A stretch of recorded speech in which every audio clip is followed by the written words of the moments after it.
हमें पढ़ना है सोलवेंट इफेक्ट ऑन ट्रांजिशन। ठीक है। अच्छा, इफेक्ट मैंने आपको दो तरीके के पढ़ा, चार तरीके के पढ़ाए थे।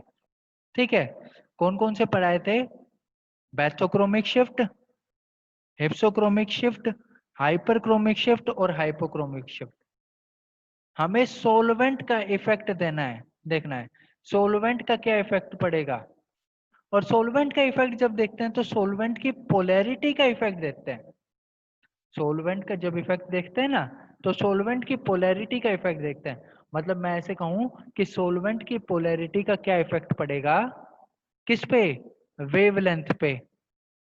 वेवलेंथ पे दो तरीके के इफेक्ट होते हैं, एक तो रेड शिफ्ट, जहां वेवलेंथ बढ़ जाती है, जहां वेवलेंथ बढ़ जाती है, और दूसरे तरीके का क्या हो सकता है? ब्लू शिफ्ट, जहां वेवलेंथ जो है वो घट जाती है।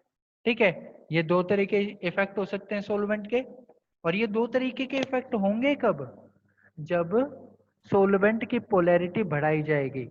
जब सोलवेंट की पोलैरिटी बढ़ाई जाएगी तब ये इफेक्ट ऑब्जर्व किए जाएंगे। अब देखना, मैं एग्जांपल लेता हूं। यहाँ पे भी हमें किसको स्टडी करना है? सोलवेंट पोलैरिटी में हमें इफेक्ट स्टडी करना है, एक तो pi to pi star transition को और एक n to pi star transition को। क्योंकि मेजरली इन दो ट्रांजिशन पे ही सोलवेंट की पोलैरिटी का इफेक्ट पड़ता है। क्या कह रहा हूं मैं? मेजरली इन दो ट्रांजिशन पे ही क्या पड़ता है? सोलवेंट की पोलैरिटी का इफेक्ट पड़ता है। इसलिए हमें यही दो मेजरली पढ़नी है। अच्छा, पाई टू पाई स्टार ट्रांजिशन अगर आप देखोगे तो किसी एल्कीन में भी हो सकती है, हो सकती है ना। जैसे मैंने एल्कीन लिखी CH2CH2। ठीक है। इसके अलावा मैं कोई कंपाउंड ऐसा ले लूं, जैसे हाइड्रो एरोमेटिक कंपाउंड ले लिया, इसमें भी पाई टू पाई स्टार, जैसे बेंजीन ले ली, बेंजीन में पाई टू पाई स्टार होती है। ठीक है। अच्छा, एन टू पाई स्टार की बात करूं तो जैसे कोई एल्डिहाइडिक कंपाउंड ले लिया, एल्डिहाइडिक कंपाउंड, इसमें एन टू पाई स्टार भी होगी, पाई टू पाई स्टार भी होगी। अब मैं यहाँ पे ये मैंने कैटेगरीज इसलिए लिखवाई हैं क्योंकि देखो, पाई टू पाई स्टार जो एल्केन या एरोमेटिक कंपाउंड्स में होती है, पाई टू पाई स्टार ट्रांजिशन जो एल्केन या एरोमेटिक कंपाउंड में होती है, उस पे बहुत कम इफेक्ट होता है सोलवेंट पोलैरिटी का। बहुत कम इफेक्ट होता है, किसका? होता है सोलवेंट पोलैरिटी का, सोलवेंट पोलैरिटी का। और ये बहुत कम इफेक्ट क्यों होता है? क्योंकि ये जो कंपाउंड्स होते हैं ना, इनकी खुद की पोलैरिटी बहुत कम होती है। इनकी खुद की पोलैरिटी क्या होती है? बहुत कम होती है। इसलिए इन पे सोलवेंट पोलैरिटी का बहुत कम इफेक्ट पड़ता है। लेकिन ये जो एल्डिहाइड्स होते हैं, ये जो कार्बोनिल कंपाउंड्स होते हैं जिनमें एन टू पाई स्टार और पाई टू पाई स्टार ट्रांजिशन होती है, इन पे सोलवेंट पोलैरिटी का बहुत इफेक्ट पड़ता है। Great effect on on lambda due to solvent polarity. Solvent polarity के कारण, या यूं कहूं due to change in solvent polarity. Solvent polarity जब चेंज होगी तो लैम्डा पे बहुत इफेक्ट पड़ेगा। और किन के लैम्डा पे? इन पाई टू पाई स्टार और n to pi star transition की। किस तरह के कंपाउंड में? इन कार्बोनिल कंपाउंड में। क्योंकि कार्बोनिल कंपाउंड में आप लोगों को पता है कि एक कार्बन है, एक ऑक्सीजन है, दोनों के बीच इलेक्ट्रोनेगेटिविटी डिफरेंस है। ऑक्सीजन की इलेक्ट्रोनेगेटिविटी कितनी है? 3.5। कार्बन की कितनी है? 2.5। एक का इलेक्ट्रोनेगेटिविटी डिफरेंस है, और इलेक्ट्रोनेगेटिविटी डिफरेंस है तो क्या राइज होगी? पोलैरिटी। पोलैरिटी यहाँ पे थोड़ी ज्यादा होती है। इस बात को समझना कि क्यों हम कार्बोनिल कंपाउंड्स में तो पोलैरिटी का इफेक्ट ऑब्जर्व करेंगे या बहुत ज्यादा ऑब्जर्व करेंगे, और क्यों इन एल्कीन्स में, इन एरोमेटिक्स कंपाउंड्स में बहुत कम इफेक्ट ऑब्जर्व करेंगे। क्योंकि ये पोलर होते हैं, ज्यादा पोलर होते हैं, और ये कम पोलर होते हैं। इसलिए इसलिए कम पोलैरिटी की वजह से सोलवेंट की पोलैरिटी का चेंज होने पे बहुत कम इफेक्ट होता है। ज्यादा पोलैरिटी होने पे सोलवेंट की पोलैरिटी का चेंज हुआ जब, तो ज्यादा इफेक्ट पड़ता है। इस चीज को समझना, ठीक है। इसके बाद मैं आगे चलता हूं। मैं डिस्कशन किसका करूंगा? मैं डिस्कशन करूंगा सिर्फ पाई टू पाई स्टार और एन टू पाई स्टार किसका? इन कार्बोनिल कंपाउंड्स का। देखना मैं इसको क्लियर करता हूं। मैं ऐसा कहता हूं हमें किस किस का डिस्कशन करना है। एक तो पाई टू पाई स्टार का करना है, ठीक है, और एक डिस्कशन करना है एन टू पाई स्टार। इन दो का डिस्कशन करना है, वो भी किसमें? कार्बोनिल कार्बोनिल कंपाउंड्स, ठीक है। पाई टू पाई स्टार कैसे दिखाओगे आप? मैं ऐसे कहूं, एक पाई ऑर्बिटल होगा, ठीक है, और एक पाई स्टार ऑर्बिटल होगा। जैसे मैं एल्डिहाइड ले लेता हूं, R C H double bond हो, हमें मतलब किससे है? इस कार्बन और इस ऑक्सीजन से है। इस कार्बन ऑक्सीजन और इनके बीच डबल बॉन्ड हो से है, तो मैं इसको ही कंसीडर कर लेता हूं, क्योंकि पाई टू पाई स्टार ट्रांजिशन तो यही होनी है ना। पाई बॉन्ड भी यहाँ है, पाई स्टार भी यहाँ है, तो पाई टू पाई स्टार यही होनी है। तो मुझे कार्बन ऑक्सीजन से मतलब है। अब मैं ये कहूंगा कि देखो, जब तक इस पे यूवी रेडिएशन नहीं डाली गई थी, तो ये कौन सी स्टेट में था? ग्राउंड स्टेट में, ग्राउंड स्टेट में, ठीक है। और जब इस पे यूवी रेडिएशन डाली, पाई ऑर्बिटल से इलेक्ट्रॉन एक्साइट हो गया कहाँ? पाई स्टार ऑर्बिटल में।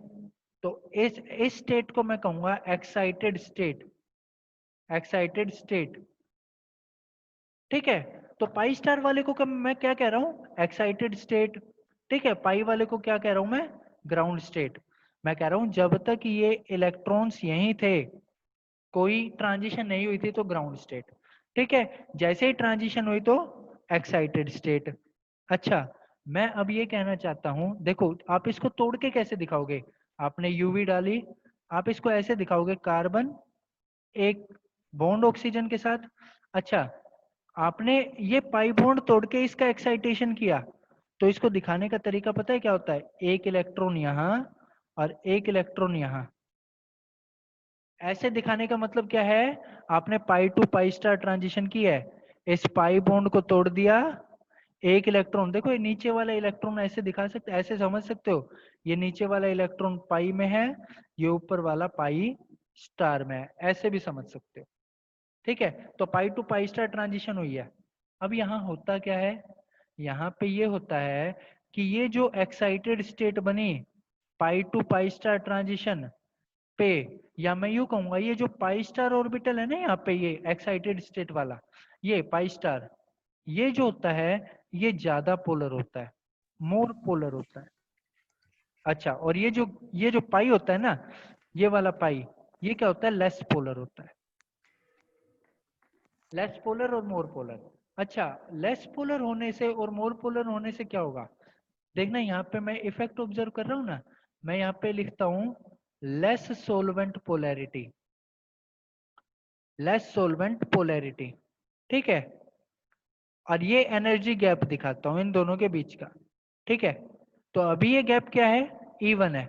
मान लो आपने कोई ऐसा सोलवेंट लिया जिसकी सोलवेंट पोलैरिटी कम थी, तो इन दोनों लेवल्स के बीच का जो गैप था वो इवन था, यानी इवन अमाउंट ऑफ एनर्जी चाहिए पाई से पाई स्टार में इलेक्ट्रॉन को भेजने के लिए, ठीक है। अब मैं ये कहता हूं, देखना आपने क्या किया, सोलवेंट पोलैरिटी बढ़ा दी, मोर पोलर सोलवेंट, मोल पोलर सोलवेंट। अब ये सोलवेंट पोलैरिटी बढ़ने से क्या होगा?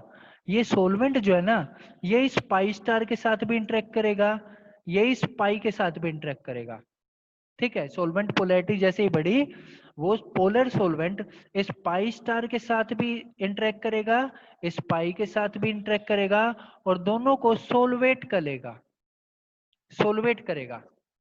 लेकिन आप लोगों को एक चीज नजर आ रही है, आप लोगों को क्या नजर आ रहा है? ये पाई स्टार जो है ये ज्यादा पोलर है, तो मोर पोलर सोलवेंट इसके साथ इंटरेक्ट ज्यादा करेगा, मोर पोलर सोलवेंट इसके साथ ज्यादा इंटरेक्ट करेगा, इसको सोलवेट ज्यादा करेगा। और जब इसको सोलवेट ज्यादा करेगा, तो आपको पता है सोलवेशन से एनर्जी डिक्रीज करती है, सिस्टम स्टेबल होता है, सॉल्वेशन से एनर्जी डिक्रीज करती है, सिस्टम स्टेबल होता है। इसका मतलब जब इस पाई स्टार का सॉल्वेशन हुआ तो क्या होगा, इसकी एनर्जी डिक्रीज कर जाएगी और ये थोड़ा सा स्टेबल हो जाएगा। एनर्जी डिक्रीज होगी, देखो ये मैंने एनर्जी का बैरियर बताया था, एनर्जी डिक्रीज हो गई। अब इधर आना, ये क्या था, ये लेस पोलर था। पाई जो स्टेट थी पाई वाली, ये क्या लिखी थी मैंने, लेस पोलर लिखी थी। और लेस पोलर है तो मुझे बताना इसका सॉल्वेशन कम होगा, इसका सॉल्वेशन कम होगा, सिर्फ इतना सा डिफरेंस आता है। पाई स्टार वाला क्योंकि ज्यादा पोलर है, उसका सॉल्वेशन ज्यादा हुआ। ठीक है, तो यहां उसकी स्टेबिलिटी ज्यादा हुई। मैं यहां पे लिख देता हूं more solvation of pi star in polar solvent. Polar solvent में पाई स्टार का ज्यादा सॉल्वेशन हुआ, therefore therefore more stability, stability ज्यादा आई। अच्छा, पाई वाला क्या है, पाई वाला देखना लेस पोलर है, तो इस थोड़ा सा सोलवेट ये भी होगा लेकिन कम सोलवेट होगा। कम सोलवेट होगा तो सोल्वेशन से स्टेबिलिटी बढ़ती है, कम सोलवेट हुआ तो स्टेबिलिटी कम बढ़ेगी। और स्टेबिलिटी कम बढ़ना आप कैसे समझाते हो, एनर्जी डिक्रीज होने के टर्म्स में। स्टेबिलिटी आपको पता है, स्टेबिलिटी एनर्जी के इनवर्सली प्रोपोर्शनल होती है, स्टेबिलिटी एनर्जी के इनवर्सली प्रोपोर्शनल होती है। तो क्या होगा यहाँ पे एनर्जी का डिक्रीज कम होगा, यहाँ पे एनर्जी का डिक्रीज तो होगा लेकिन एनर्जी का डिक्रीज कम होगा। ठीक है, अब देखो पहले ये गैप कितना था, E1। जब मोर पोलर सोलवेंट लिया तो ये पाई स्टार है, ये पाई है, और इन दोनों के बीच का गैप अब कितना हो गया, E2। और अब आप लोगों को देखने से ये लग रहा होगा कि E1 की एनर्जी E2 से ज्यादा है। मतलब जब लेस पोलर सोलवेंट था, जब लेस पोलर था सोलवेंट तो एनर्जी ज्यादा चाहिए थी, जब मोर पोलर था सोलवेंट तो एनर्जी कम चाहिए थी। और अगर मोर नहीं सॉरी मोर पोलर था तो एनर्जी कम चाहिए थी, लेस पोलर था तो एनर्जी ज्यादा चाहिए थी। लेस पोलर में एनर्जी ज्यादा, और आपको पता है एनर्जी जो होती है वो इनवर्सली प्रोपोर्शनल होती है वेवलेंथ के। तो लैम्डा 1 की वैल्यू क्या आ गई, कम हुई, लैम्डा 2 की वैल्यू ज्यादा आ गई। यानी जब ये सोलवेंट पोलैरिटी आपने बढ़ाई तो लैम्डा 2 ज्यादा हो गया, लैम्डा 2 ज्यादा हो गया। कम सोलवेंट पोलैरिटी तो लैम्डा 1 कम था, लैम्डा 2 ज्यादा होने का क्या फर्क पड़ा, आप मुझे बताना। मान लो पहले ये 200 आ रहा था, अब ये 250 हो गया, एग्जाम्पल के लिए ले रहा हूं। तो क्या हुआ, जब वेवलेंथ बढ़ती है तो किस तरह की शिफ्ट होती है, रेड शिफ्ट होती है, जिसको हम बैथोक्रोमिक शिफ्ट कहते हैं, बैथोक्रोमिक शिफ्ट कहते हैं। इसका मतलब क्या हुआ, यहां से सीधी सीधी बात एक निकल के आई कि जैसे ही आप सोलवेंट पोलैरिटी बढ़ाओगे, जैसे आप सोलवेंट पोलैरिटी बढ़ाओगे क्या होगा, पाई स्टार एंड पाई के बीच का गैप, पाई स्टार और पाई के बीच का गैप क्या होगा, डिक्रीज हो जाएगा। और पाई स्टार और पाई के बीच का गैप डिक्रीज हो गया तो वेवलेंथ क्या होगी, इंक्रीज हो जाएगी। और वेवलेंथ जैसे ही इंक्रीज होगी उसको क्या कहते हैं, वेवलेंथ इंक्रीज होने को बैथोक्रोमिक शिफ्ट या रेड शिफ्ट कहते हैं। आप क्या राज्य ये पढ़ाने, बैथोक्रोमिक शिफ्ट या रेड शिफ्ट कहते हैं। तो क्या होगा, यहाँ पे रेड शिफ्ट ऑब्जर्व होगी due to increase in solvent polarity. अब मैं करता हूँ N2 पाई स्टार ट्रांजिशन के बाद कार्बोनिल में। N2 पाई स्टार ट्रांजिशन क्या होगी, एक n ऑर्बिटल होगा, ठीक है, एक पाई स्टार होगा, ठीक है, इनके बीच ट्रांजिशन होगी। तो ये गैप कितना आएगा, इसको मैं E1 मान लेता हूँ और यहाँ पे मैं मान लेता हूँ एनर्जी का कोऑर्डिनेट। अब एक चीज देखना, जैसे आपने देखा ये कार्बोनिल ग्रुप है, पाई अब इलेक्ट्रॉन्स का है, देखना पाई इलेक्ट्रॉन का है ना, एन इलेक्ट्रॉन का है ये रे। जब इसको फोटोकेमिकल कंडीशन डालोगे, यूवी रेडिएशन डालोगे और इसको दिखाओगे तो ऐसे दिखाओगे, CO एक इलेक्ट्रॉन यहाँ और एक इलेक्ट्रॉन यहाँ। ये थोड़ा सा तरीका होता है N2 पाई स्टार को दिखाने का। यहाँ ये इसको मैं N कह देता हूँ, अपनी तरफ से इसको मैं पाई स्टार कह देता हूँ। ठीक है, अब यहाँ पे होता क्या है, यहाँ पे देखो, यहाँ पे पाई टू पाई स्टार में देखो ये ग्राउंड स्टेट है, ठीक है, इसको मैं एक्साइटेड स्टेट कहता हूँ। अच्छा, ग्राउंड स्टेट को मैं रिलेट करता हूँ पाई से, एक्साइटेड स्टेट को मैं ना सॉरी, ग्राउंड स्टेट को रिलेट करता हूँ एन से, और एक्साइटेड स्टेट को रिलेट करता हूँ पाई स्टार से। ठीक है, अब एक चीज देखना, यहाँ पे क्या होता है, यहाँ पे ग्राउंड स्टेट जो होती है ना, ये ज्यादा पोलर होती है, ये मोर पोलर होती है, ये मोर पोलर होती है। ठीक है, मोर पोलर होने की वजह क्या बनती है, क्योंकि ये जो मान लो मैंने कोई पोलर सोलवेंट लिया, C डबल बॉन्ड O, ठीक है, पोलर सोलवेंट लिया, जैसे मान लो मैंने अल्कोहल ले लिया HOR, तो यहाँ पे क्या होता है, यहाँ पे हाइड्रोजन बॉन्डिंग हो सकती है। हाइड्रोजन बॉन्डिंग के कारण ऑक्सीजन पे क्या आएगा, पॉजिटिव चार्ज। ऑक्सीजन क्या करेगा, इस कार्बन से इलेक्ट्रॉन विड्रॉ करेगा, तो क्या होगा, ये स्टेट जो है ग्राउंड स्टेट, ये मोर पोलर बन जाएगी। ये ग्राउंड स्टेट क्या होगी, पोलर बन जाएगी। लेकिन ये जो एक्साइटेड स्टेट होती है ना, ये लेस पोलर होती है। इसको मैं लेस पोलर क्यों कह रहा हूं, क्योंकि देखो मैं ऐसा कहूं, C double bond O, excited state में जाने से यहाँ पे एक ही इलेक्ट्रॉन बना बचा, एक एक्साइटेड स्टेट में चला गया, और अब यहाँ पे जो हाइड्रोजन बॉन्डिंग होगी उसका एक्सटेंट कम होगा। हाइड्रोजन बॉन्डिंग का एक्सटेंट कम होगा तो ऑक्सीजन पे पॉजिटिव चार्ज कम आएगा, ऑक्सीजन पे पॉजिटिव चार्ज कम आएगा। ऑक्सीजन पे पॉजिटिव चार्ज कम आएगा तो क्या होगा, ये कम विड्रॉ करेगा, और कम विड्रॉ करेगा तो ये जो स्टेट होगी ये लेस पोलर होगी। कौन सी स्टेट, एक्साइटेड स्टेट। कौन सी ज्यादा पोलर होगी, ग्राउंड स्टेट ज्यादा पोलर, क्योंकि यहाँ पे 2 इलेक्ट्रॉन पार्टिसिपेशन हो सकता है, ऐसे समझ सकते हैं। ठीक है, ये मोर पोलर और ये लेस पोलर। अच्छा, मोर पोलर होने की वजह से क्या हुआ, अब आपको क्या करना है, आपने पहले मानो लेस पोलर सोलवेंट लिया था, लेस पोलर सोलवेंट लिया था, उसके बाद आपने क्या किया, मोर पोलर सोलवेंट लिया, मोर पोलर सोलवेंट लिया, यानी सोलवेंट पोलैरिटी बढ़ाई। अब देखना, ये मोर पोलर था और आपने ये मोर पोलर सोलवेंट लिया, तो मुझे बताना इसको 1 कहूं और इसको 1 कहूं, तो मोर पोलर स्टेट और मोर पोलर सोलवेंट के बीच इंटरेक्शन ज्यादा होगी, क्योंकि लाइक डिसॉल्व लाइक। ठीक है, अब क्या होगा, इन दोनों के बीच इंटरेक्शन ज्यादा हुई, तो इस मोर पोलर सोलवेंट का मोर पोलर स्टेट का सोल्वेशन ज्यादा होगा। यहाँ क्या होगा, सोल्वेशन ज्यादा होगा। और सोल्वेशन ज्यादा क्यों हो रहा है, इसको समझने के लिए मैंने सीधा कहा, ये भी ज्यादा पोलर है और ये भी ज्यादा पोलर है।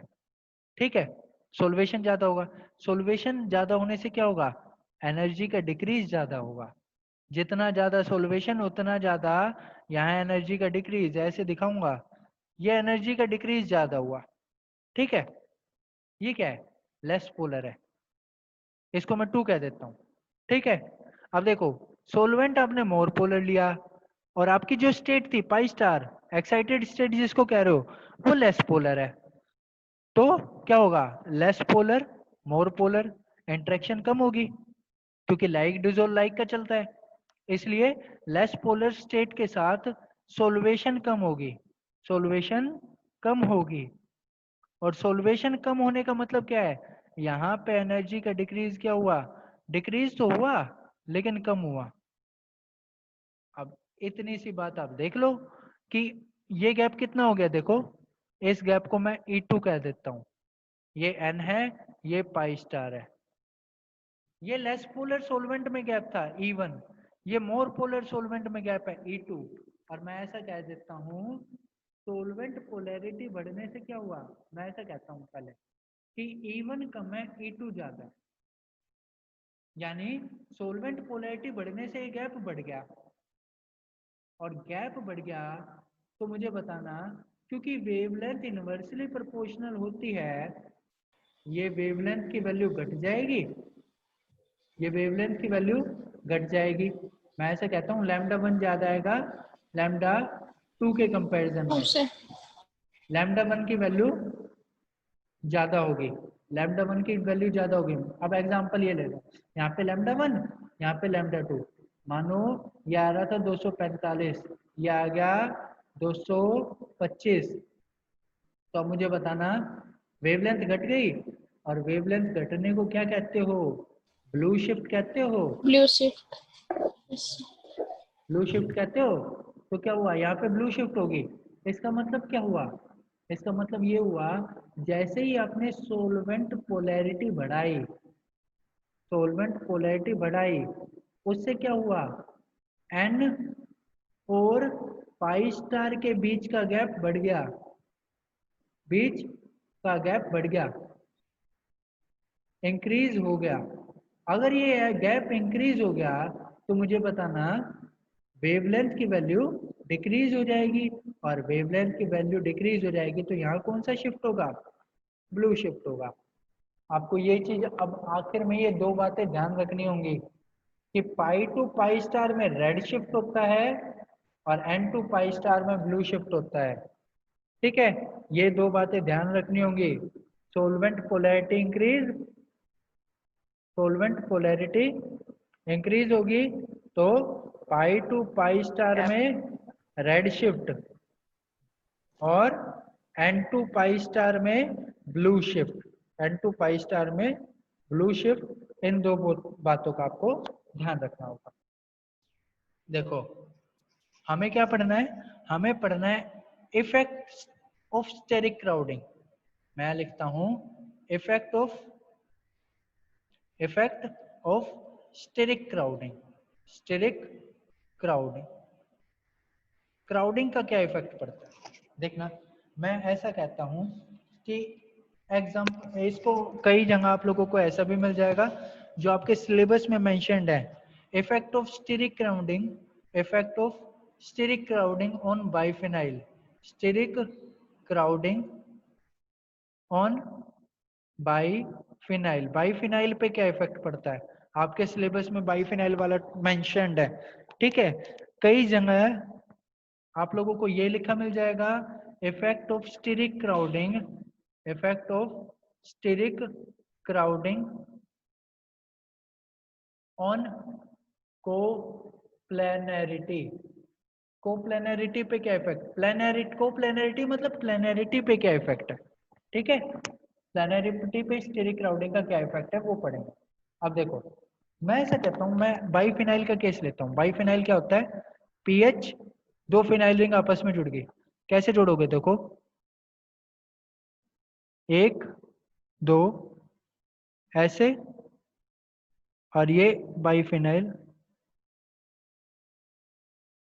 ये देखो ये बाइफिनाइल। ठीक है, अब आप लोगों को ये दिखता होगा कि यहाँ पे क्या है, कंजुगेशन हो सकती है, यहाँ पे ऐसे कंजुगेशन हो सकती है, ये 6 के 6 पाई बॉन्ड क्या है, एक दूसरे के साथ कंजुगेशन में है। और जब ये 6 के 6 पाई बॉन्ड अपने एक दूसरे के साथ कंजुगेशन में है तो क्या होगा, क्या होगा भाई, कंजुगेशन का अमाउंट बहुत ज्यादा होना चाहिए, कंजुगेशन, लार्ज कंजुगेशन होनी चाहिए यहाँ, और कंजुगेशन बढ़ेगी तो वेवलेंथ की वैल्यू बढ़ेगी, ऐसा होना चाहिए। लेकिन ऐसा नहीं होता, लेकिन ऐसा नहीं होता। ऐसा क्यों नहीं होता, ये जो बाइफिनाइल होता है ना, इसमें जो देखो ये जो दो हाइड्रोजन होते हैं ना, इनके बीच क्या होती है, स्टेरिक रिपल्शन होती है, स्टेरिक रिपल्शन होती है। ठीक है, रिपल्शन के कारण क्या होता है, ये बाइफिनाइल अभी आप लोगों को एक प्लेन में दिख रहे होंगे, एक प्लेन में कैसे देखो, एक प्लेन ये है और एक प्लेन ये है। ठीक है, और इस स्टेरिक क्राउडिंग के कारण, क्राउडिंग के कारण क्या होता है, ये बाइफिनाइल्स जो होते हैं ना, ये परपेंडिकुलर चले जाते हैं। कैसे परपेंडिकुलर, देखो इसको परपेंडिकुलर दिखाने का मेरे पास एक तरीका है कि एक रिंग को तो ऐसे बना दो,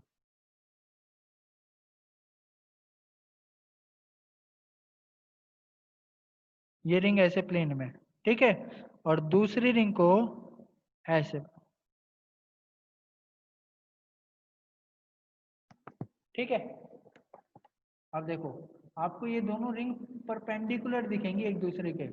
ये दोनों रिंग क्या है, परपेंडिकुलर है। परपेंडिकुलर होने से ये वाला हाइड्रोजन यहाँ प्लेन में है और ये वाला हाइड्रोजन यहाँ ऐसे ऊपर है। डिफरेंस समझो। अब क्या हुआ, अब क्राउडिंग नहीं होगी, no crowding, no steric repulsion. लेकिन एक इफेक्ट पड़ गया।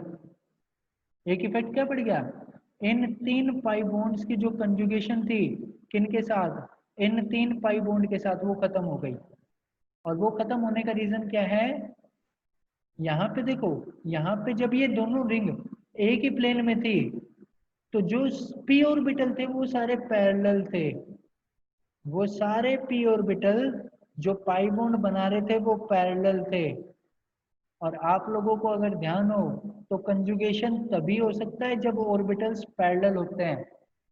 कंजुगेशन तभी होता है जब ऑर्बिटल्स पैरेलल होते हैं। अभी क्या हुआ देखो, ऑर्बिटल क्या हो गए, परपेंडिकुलर हो गए। परपेंडिकुलर कैसे दिखाऊंगा, अगर यहाँ का ऑर्बिटल ऐसे इस रिंग के ऊपर नीचे है तो यहाँ वाला ऑर्बिटल ऐसे इस रिंग के आगे और पीछे है।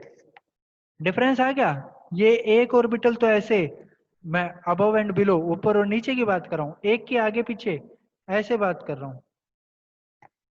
अब देखो ये क्या हो गए, ये ऑर्बिटल्स एक दूसरे के परपेंडिकुलर हो गए। और परपेंडिकुलर होने से क्या होगा, यहाँ पे कंजुगेशन नहीं हो पाएगी, यहाँ पे कंजुगेशन नहीं हो पाएगी। और कंजुगेशन नहीं हो पाएगी तो क्या होगा, कंजुगेशन नहीं हो पाएगी तो मुझे बताओ क्या होगा, कंजुगेशन नहीं हो पाएगी तो लैम्डा की वैल्यू घटेगी। लैम्डा की वैल्यू घटेगी तो ब्लू शिफ्ट होगा। लैम्डा की वैल्यू घटेगी तो ब्लू शिफ्ट होगा। इस चीज का ध्यान रखना। ये इफेक्ट ऑफ क्राउडिंग आता है, ये हम इजीली समझ सकते हैं। अच्छा एक चीज और ध्यान देना, मैंने अभी तो यहाँ पे हाइड्रोजन ही लगाए थे, देखना अगर मैं यहाँ पे मिथाइल ग्रुप लगा दूं तो क्या होगा, ये क्राउडिंग और ज्यादा हो जाएगी, और ज्यादा क्राउडिंग हो जाएगी।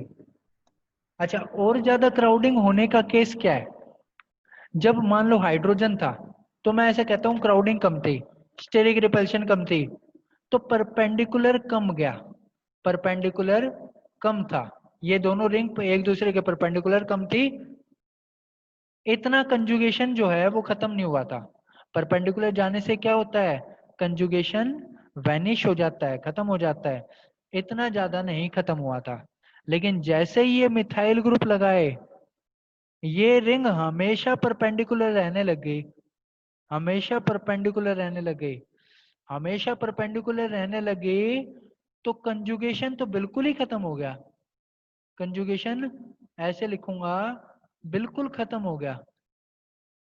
और कंजुगेशन बिल्कुल खत्म हो गया तो क्या होगा, लैम्डा की वैल्यू बहुत ज्यादा डिक्रीज कर जाएगी, बहुत ही ज्यादा।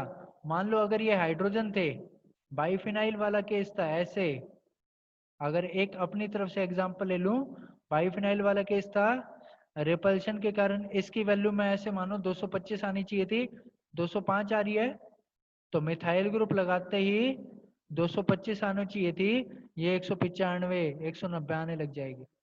एक एग्जाम्पलरी अपनी तरफ से ले रहा हूँ, ठीक है। एज सच बुक्स में ऐसा मेंशन किया हुआ आप लोगों को नहीं मिलेगा, लेकिन मैं ये समझाना चाहता हूँ कि जैसे ही मिथाइल ग्रुप लगेंगे, यानी बल्कि ग्रुप लगते जाएंगे, तो ये जो कंजुगेशन है ये वैनिश होती जाएगी, और कंजुगेशन वैनिश होती जाएगी तो वेवलेंथ की वैल्यू घटती जाएगी, और वेवलेंथ की वैल्यू घटती जाएगी तो ब्लू शिफ्ट होता जाएगा। मैं ये कहता हूँ इसमें एक बहुत ही क्लासिक एग्जांपल है ये बाइफिनाइल का, ये स्टाइरीन का, स्टाइरीन का बहुत ही क्लासिकल एग्जांपल है। स्टाइरीन क्या होता है, पीएच एच एच पीएच, दो कार्बन, दोनों पे एक पीएच और एक एच, ठीक है। अब क्या होगा, अब मैं ऐसा कहता हूं कि ये स्टाइरीन दो तरीके की हो सकती है, या तो सिस या ट्रांस। बहुत ही क्लासिक एग्जांपल है। सिस से लिखूंगा तो ऐसे लिखता हूँ, सी डबल बॉन्ड सी, ठीक है, ये फिनाइल रिंग, अच्छा, यहाँ हाइड्रोजन, ये फिनाइल रिंग, एक मिनट, ये फिनाइल रिंग और यहाँ हाइड्रोजन, और ट्रांस लिखूंगा तो C डबल बॉन्ड C, ठीक है, ये फिनाइल रिंग और यहाँ फिनाइल रिंग, यहाँ हाइड्रोजन और यहाँ हाइड्रोजन। देखना फर्क क्या है, यहाँ पे क्या है देखो, यहाँ पे एक हाइड्रोजन यहाँ है, एक हाइड्रोजन यहाँ है, और इन दोनों हाइड्रोजन के बीच रिपल्शन है, रिपल्शन है। रिपल्शन होने से ये जो रिंग है, ये जो रिंग है, ये क्या हो जाती है, ये थोड़ी सी टिल्ट हो जाती है, टिल्ट हो जाती है। टिल्ट हो जाने से कम मतलब क्या समझूं मैं, परपेंडिकुलर हो जाती है। अच्छा, परपेंडिकुलर होने से देखो कंजुगेशन कितना ज्यादा है, 1 2 3, 1 2 3, ठीक है, 3 डबल बॉन्ड यहाँ है, 3 डबल बॉन्ड यहाँ है, और 1 पाई बॉन्ड यहाँ है। ये 7 पाई बॉन्ड कंजुगेशन में होने चाहिए थे, लेकिन जब रिंग परपेंडिकुलर होगी तो ये 7 पाई बॉन्ड कंजुगेशन में नहीं हो सके। अच्छा, यहाँ पे क्या होगा, देखो ये हाइड्रोजन और ये हाइड्रोजन अब एक दूसरे से दूर हो गए, तो क्या होगा, नो रिपल्शन, कोई रिपल्शन नहीं होती। रिपल्शन नहीं होती तो यहाँ वाले 3 पाई बॉन्ड, इस रिंग वाले 3 पाई बॉन्ड और ये वाला पाई बॉन्ड, 7 के 7 पाई बॉन्ड कंजुगेशन में होते हैं। अच्छा, 7 के 7 पाई बॉन्ड जब कंजुगेशन में है ना, तो मैं ऐसे लिखूंगा यहाँ कंजुगेशन ज्यादा है और यहाँ कंजुगेशन क्या है, कम है। और कंजुगेशन कम क्यों हुई, इस रिंग के टिल्ट हो जाने के कारण। कंजुगेशन कम हो जाती है तो इसका लैम्डा जो होता है वो लेस आता है, और इसका जो लैम्डा होता है वो मोर आता है। इसको मैं यहाँ क्यों बता रहा हूँ, क्योंकि स्टेरिक क्राउडिंग के कारण ही, स्टेरिक रिपल्शन के कारण ये रिंग्स परपेंडिकुलर गई हैं, स्टेरिक रिपल्शन के कारण ही ये रिंग्स परपेंडिकुलर गई हैं। और यहाँ पे स्टेरिक रिपल्शन नहीं थी तो ये परपेंडिकुलर नहीं गई। कंजुगेशन ज्यादा है, आपको पता है कंजुगेशन ज्यादा है तो लैम्डा भी ज्यादा होता है।